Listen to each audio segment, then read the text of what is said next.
Last episode में हमने देखा था कि बीस्ट मास्टर ने दागू को सावचैन समझ लिया था और इसीलिए बीस्ट मास्टर दागू को खत्म करने के लिए उसके ऊपर अटैक किए जा रहा था और इस वजह से दागू बहुत ही ज्यादा गुस्से में आ गया था और इस बार दागू बीस्ट मास्टर को खत्म करने के लिए एक बहुत ही पावरफुल अटैक को जनरेट करने लगता है, जिसकी वजह से वहाँ पर एक एनर्जी का टोर्नेडो क्रिएट हो जाता है। और अब उस पावर को देख के ताइचुन कहता है कि ये तो सेलेस्टियल स्टेज की पावर है और ऐसी पावर तो जिन्यू रिलम से बिलोंग कर ही नहीं सकती। और अब उस लाइटनिंग को देखने के बाद सावचैन कहता है कि ये तो बहुत ही ज्यादा इंटरेस्टिंग है। और फिर हम देखते हैं कि सावचैन और ब्लैकी आराम से खाते हुए उस लाइटनिंग को किसी शो की तरह एंजॉय कर रहे होते हैं। और अब दागू पूरी तरह से अपने सेलेस्टियल स्टेज के पावर को एक्टिव करते हुए कहता है कि भद्दे बीस्ट अब तुम मरोगे। और अब इतना कहते दागू अपने अटैक को सीधे बीस्ट मास्टर के ऊपर कर देता है, लेकिन तभी हम देखते हैं कि उस अटैक से बीस्ट मास्टर का एक बाल भी बांका नहीं होता है। और फिर वो दागू को एक किक मारते हुए कहता है कि अपर रिलम के लोग मेरा कुछ भी नहीं बिगाड़ सकते। और अब दागू बीस्ट मास्टर के किक से बचते हुए थोड़ी दूर पे जाके खड़ा हो जाता है और फिर वो सोचने लगता है कि मैंने तो अभी सेलेस्टियल स्टेज के पावर का यूज किया था और ये पावर सेलेस्टियल किंग से बिलोंग करती थी, तो फिर भी इस बीस्ट ने मेरे पावर को इतनी आसानी से डॉज कैसे कर दिया। और अब बीस्ट मास्टर दागू से कहता है कि सेलेस्टियल किंग की पावर मेरे सामने कुछ भी नहीं है, मैंने उसे कई बार अपने इन्हीं हाथों से हराया है। और अब फिर से बीस्ट मास्टर अपनी पावर को एक्टिव करते हुए कहता है कि सावचैन तुम जरूर मरोगे। और अब बीस्ट मास्टर दागू को मारने के लिए आ ही रहा होता है कि तभी दागू की नजर सावचैन के ऊपर पड़ती है और फिर वो बीस्ट मास्टर को रोकते हुए कहता है कि देखो वो है असली सावचैन। और तभी हम देखते हैं कि दागू के हाथ में वही डार्क लॉर्ड का दिया हुआ ब्लैक स्टोन होता है। और अब दागू अपने मन में कह रहा होता है कि मुझे यकीन नहीं हो रहा कि मुझे इस जंगली से बचने के लिए इतने पावरफुल चीज का यूज करना पड़ रहा है। और अब बीस्ट मास्टर सावचैन से पूछता है कि क्या तुम सच में सावचैन हो, जिस पर सावचैन भी हंसते हुए कहता है कि हाँ मैं ही हूँ, क्योंकि मेरे अलावा दूसरों की इतनी औकात नहीं है कि वो मेरा नाम भी यूज कर सके। और फिर सावचैन बीस्ट मास्टर से कहता है कि एक ट्रू बीस्ट फॉर्म डीमंस की एक सीक्रेट और पवित्र टेक्निक है, लेकिन ये देखकर मैं बहुत ही ज्यादा आश्चर्यचकित हो गया हूँ कि एक ह्यूमन ने इस टेक्निक में महारत हासिल कर ली है। और अब ये सुनते बीस्ट मास्टर सावचैन से कहता है कि तुम स्काई लॉर्ड हो है ना। और अब जितने भी ऑडियंस सावचैन को देख रहे थे वो सारे आपस में बात करने लगते हैं कि क्या सच में सावचैन ही स्काई लॉर्ड है। और अब ये सुनने के बाद मास्टर जाओ और जिनबाओ भी बहुत ही ज्यादा हैरान हो जाते हैं, क्योंकि पहले उन्हें तो सिर्फ इस बात पे शक था, लेकिन अब बीस्ट मास्टर ने भी इसी बात को कह दिया है। और अब बीस्ट मास्टर सावचैन से कहता है कि अगर तुम स्काई लॉर्ड हो तो फिर मैं तुम्हारे अपर रिलम के स्मेल को फील क्यों नहीं कर पा रहा, जिस पर सावचैन पूछता है कि तुमसे किसने कहा कि मैं अपर रिलम से हूँ। और अब ये बात सुन के बीस्ट मास्टर सोचने लगता है कि क्या मास्टर जाओ ने मुझसे झूठ कहा। और फिर वो सोचता है कि इससे क्या फर्क पड़ता है कि सावचैन अपर रिलम से हो या फिर ना हो, मुझे बस सावचैन को मारना है और इसके बदले वो लोग मैं जो चाहूंगा वो मुझे देंगे। और अब यही सब सोचते हुए बीस्ट मास्टर सावचैन के ऊपर अटैक करते हुए कहता है कि चाहे तुम कहीं से भी हो मैं तुम्हें मार के रहूंगा। और अब बीस्ट मास्टर सावचैन के एकदम करीब आके उसके ऊपर अटैक करने ही वाला था कि तभी सावचैन भी बड़े ही आराम से कहता है कि तुम्हें एक बीस्ट बन के कैसा लग रहा है। और अब इतना सुनते ही बीस्ट मास्टर रुक जाता है और फिर वो सावचैन से पूछता है कि आखिरकार तुम्हें ये कैसे पता चला, जिस पर सावचैन कहता है कि एक ट्रू बीस्ट के फॉर्म को केवल डिमन क्लेंस के द्वारा ही प्रैक्टिस किया जाता है और जब वो धीरे धीरे इस टेक्निक को पूरी तरह से कल्टीवेट कर लेते हैं तो फिर वो डिमन से एक ब्रेनलेस खूनी बीस्ट में कन्वर्ट हो जाते हैं। और अब ये सुनने के बाद बीस्ट मास्टर कहता है कि मैंने इस टेक्निक को गलती से प्रैक्टिस कर लिया था और इसीलिए अब मैं इस बीस्ट के फॉर्म में पूरी तरह से फंस चुका हूँ। और फिर बीस्ट मास्टर सावचैन से कहता है कि क्या तुम्हारे पास कोई ऐसा तरीका है जिससे मैं इस बीस्ट के फॉर्म से फ्री हो सकूं, जिस पर सावचैन कहता है कि मैं तुम्हें इस बीस्ट के फॉर्म से निकाल सकता हूँ, लेकिन उसके लिए तुम्हें मेरे सामने सबमिट करना होगा। और अब ये सुनने के बाद बीस्ट मास्टर कहता है कि मैं कैसे यकीन करूँ कि तुम मुझसे झूठ नहीं बोल रहे, जिस पर सावचैन कहता है कि तुम दिन प्रतिदिन एक आदमखोर बीस्ट में कन्वर्ट होते जा रहे हो और जिसकी वजह से तुम्हारा खुद के ऊपर से कंट्रोल भी हटता जा रहा है। और फिर सावचैन कहता है कि चलो ठीक है फाइन, मैं तुम्हें एक सैंपल दिखाता हूँ। और इतना कहते ही सावचैन ब्लैकी को आगे करते हुए कहता है कि ब्लैकी चलो अब काम करने का वक्त हो गया। और अब इतना सुनते ब्लैकी बीस्ट मास्टर के सारे बीस्ट वाले स्पिरिट को अपने अंदर एब्जॉर्ब कर लेता है, जिसकी वजह से बीस्ट मास्टर का अपने शरीर में पूरा कंट्रोल आ जाता है। और अब ये देखते ही बीस्ट मास्टर बहुत ही ज्यादा चौंक जाता है और फिर वो सावचैन से पूछता है कि आखिरकार ये तुम्हारे पास कौन सा बीस्ट है जो कि एक ट्रू बीस्ट के स्पिरिट को भी एब्जॉर्ब करने की क्षमता रखता है। और अब सावचैन बीस्ट मास्टर से कहता है कि अब तो तुम्हारे बॉडी पे तुम्हारा कंट्रोल आ चुका है, तो अब मेरे सामने अपनी ईमानदारी को दिखाते हुए इस अपर रिलम के आदमी को अभी के अभी खत्म कर दो। और अब ये देखने के बाद दागू के दो तस्रीफ फट जाते हैं और फिर वो अपने मन में सोच रहा होता है कि आखिरकार ये सावचैन इतने चमत्कार कैसे कर रहा है। और अब बीस्ट मास्टर भी सावचैन की तरफ देखते हुए सोच रहा होता है कि मैं एक किंग रिलम का कल्टीवेटर हूँ, लेकिन मेरे सामने जो ये बच्चा खड़ा है ये तो वो सारी चीजें भी कर पा रहा है जो कि मैं भी नहीं कर सकता। और अब बीस्ट मास्टर सावचैन से कहता है कि चूंकि तुम मेरी हेल्प कर रहे हो इसलिए इसके बदले में मैं भी तुम्हारी हेल्प करूंगा। और इतना कहते बीस्ट मास्टर दागू की तरफ बढ़ने लगता है। और अब ये नजारा देख के ऑडियंस भी बहुत ही ज्यादा हैरान हो रही थी। और इधर मास्टर जाओ भी कह रहे होते हैं कि ये तो सत्यानाश हो गया, जिस पर जिनबाओ कहता है कि हमने अपने ही पैरों पे कुल्हाड़ी मार ली है और अब जल्दी से आगे क्या करना है वो सोचो। जिस पर मास्टर जाओ कहता है कि अब हमारे पास एक ही रास्ता रह गया है, अब हमें ताइचुन और मेरे बेटे जाओ जाओ को एक साथ मिलकर सावचैन को मारने के लिए कहना होगा।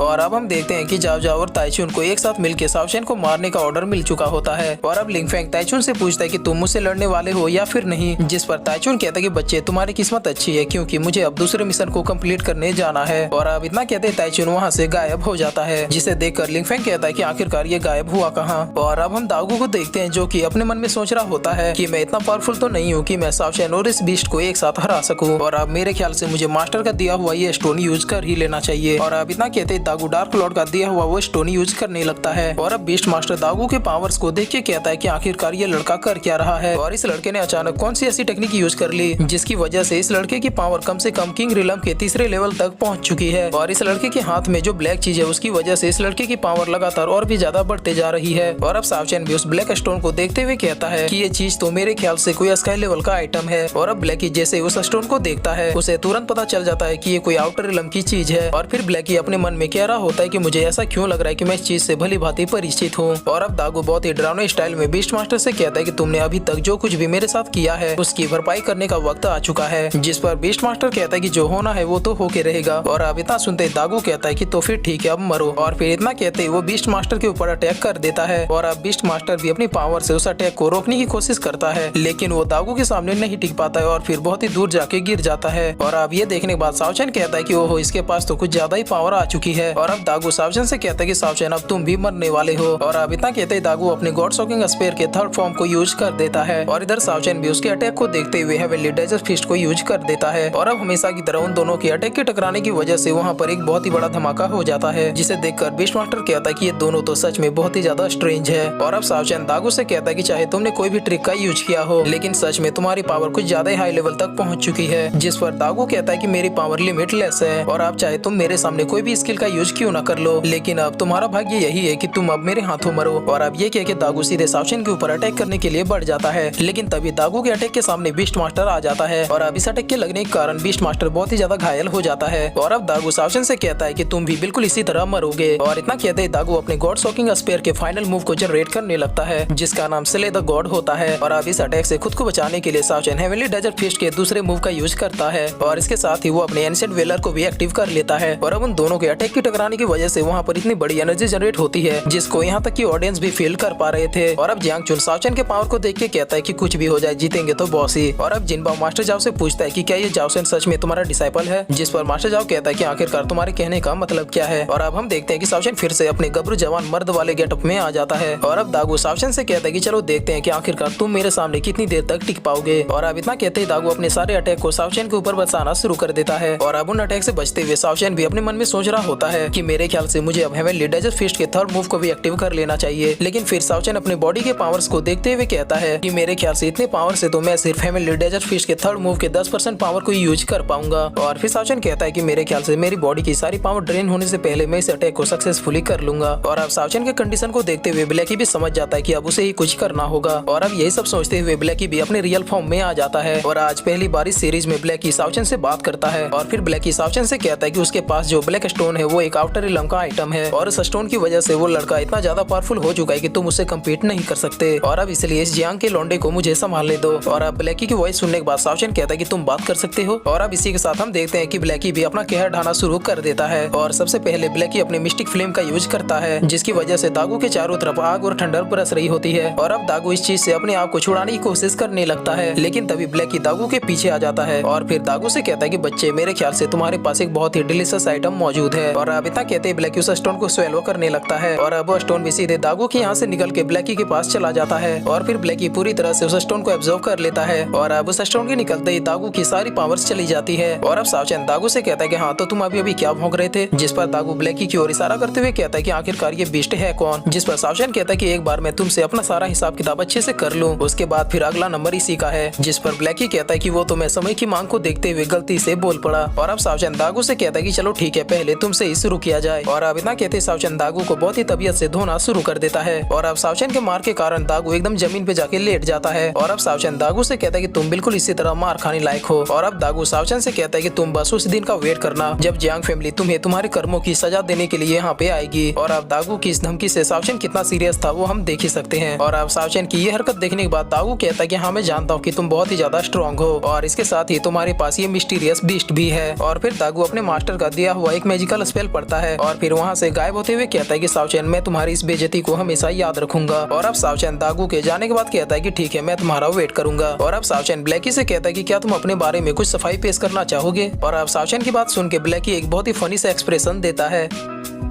और फिर इसी के साथ ये एपिसोड यहीं पे खत्म होता है।